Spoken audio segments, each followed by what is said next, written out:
వేణుస్వామి గారికి ఇంక ఎన్నిసార్లు చెప్పినా, ఎంతమంది యూట్యూబర్లు చెప్పినా ఇంక బుద్ధి రాదబ్బా! ఆల్రెడీ ఒకసారి నాగచైతన్య గారి విషయంలో పర్సనల్‌గా తలదూర్చారు. అదేదో అయిపోయింది. సంథింగ్ అంతా అయిపోయింది. ఓకే. ప్రాబ్లమ్ లేదు. బట్ ఇప్పుడు కూడా నాగచైతన్య, శోభిత గారి విషయంలో తలదూర్చడం ఎందుకు? వాళ్ళ జీవితం వాళ్ళు కొత్తగా మళ్ళీ స్టార్ట్ చేసుకున్నారు. వాళ్ళేదో బతుకుతారు హ్యాపీగా దీవించాల్సింది పోయి, అపశకనం మాటలన్నీ మాట్లాడుతున్నాడు. అసలు ఎందుకలా మాట్లాడడం? రీసెంట్‌గా నీ టైం అస్సలు బాలేదు వేణుస్వామి గారు. ఎందుకంటే ప్రభాస్ గారి గురించి చెప్పావు. కలెక్షన్లు రావు, ఫ్లాప్ టాక్‌లే, ఇంగా ఫ్యూచర్ ఉండదు, భవిష్యత్తు ఉండదని చెప్పేసి దాంట్లో విఫలమయ్యావు. 2024 ఏపీ ఎలక్షన్స్ జగనే అన్నావు. అందులో విఫలమయ్యావు.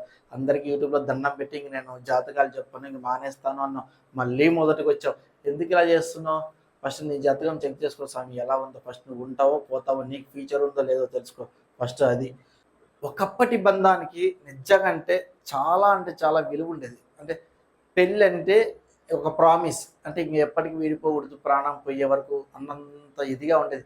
ఇప్పటి జనరేషన్ అస్సలు ఎలా తయారైందంటే పెళ్ళికి ముందు ఒకరు, పెళ్లి తర్వాత ఒకరు, ఏదో ఎంత ఇలాంటి కొత్త కొత్త రిలేషన్స్‌తో ఈ టెక్నాలజీ పెరిగిన దాని వల్లనో, లేకపోతే ఈ మనుషులు ఆలోచనల వల్లనో అర్థం కావట్లేదు. అన్నీ తెలుసుకోవడం వల్లనో ఇలా అవుతుందో తెలీదు గానీ, రాజకీయ నాయకులు గూడా ఇలాంటి ఆహ్, చెడ్డ పనులకి అలవాటు పడుతున్నారంటే అర్థం కావట్లేదు. ఈ దువ్వాడ శ్రీను గారు నిజంగా ఎంత ప్రజానాయకుడు, ఒక ఎమ్మెల్సీ క్యాండిడేట్ అస్సలు అలా అంత వైరల్ అవ్వడానికి, అంత బయటపడడానికి, సోషల్ మీడియా ముందుకు రావడానికి, తన భార్యని, తన కూతురిని కొట్టడానికి పోయి వేరే ఆమెను ఉంచుకొని ఇలా చేయడం, సొంత ఫ్యామిలీని కాదనుకోని రోడ్డు మీదకి నెట్టేయడం, అస్సలు ఇది ఊహించనిదండి. ఇలా ఇలా ఎందుకంటే ఒక నాయకుడిని చూసి కింద ఓటర్లు ఎవరైతే ఉన్నారో కంపల్సరీ నేర్చుకుంటారు. ఎందుకంటే రేపు దువ్వాడ శ్రీను అంటే చెయ్యెత్తి సలాం కొట్టేవాళ్ళు కావచ్చు, జై కొట్టేవాళ్ళు కాబట్టి 100 మంది ఉంటారు. ఆ 100 మంది నిన్ను చూసి ఏం నేర్చుకోవాలయ్యా? ఏంది? ఎలా ఈ పద్ధతి ఎక్కడికి పోతుంది? ఈ సంస్కారం ఎక్కడికి పోతుంది?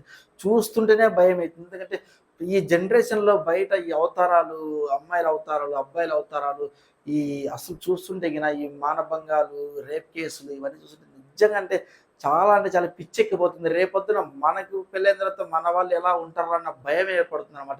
ఇలా ఉండకూడదంటే నిజంగా సమాజాన్ని కంపల్సరీ కాపాడాలి. ఒక కేంద్ర ప్రభుత్వం కావచ్చు, లేకపోతే రాష్ట్ర ప్రభుత్వం కావచ్చు, ఎవరైనా చూసేవాళ్ళు మీరైనా, చెప్పేవారు నేనైనా, మనమంతా ఇలాంటి విషయాల్లో మనం చాలా జాగ్రత్తగా ఉండొచ్చు.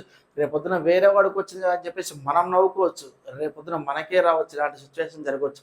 అంటే మనకంటే మన వాళ్ళకో లేదా మన కుటుంబంలో ఎవరికైనా ఆ బాధ మనం కంపల్సరీ భరించాల్సిందంటే ప్రతి ఒక్కరూ దీని మీద, ప్రభుత్వం కావచ్చు, కామన్ మ్యాన్, ఎవరైనా మనిషి కావచ్చు, కంపల్సరీ దీన్ని ఫోకస్ చేసి కొంచెం దీన్ని దారిలో తీసుకురావాలని చెప్పేసి నేను మనస్ఫూర్తిగా కోరుకుంటున్నాను. ఇలా కాకూడదని.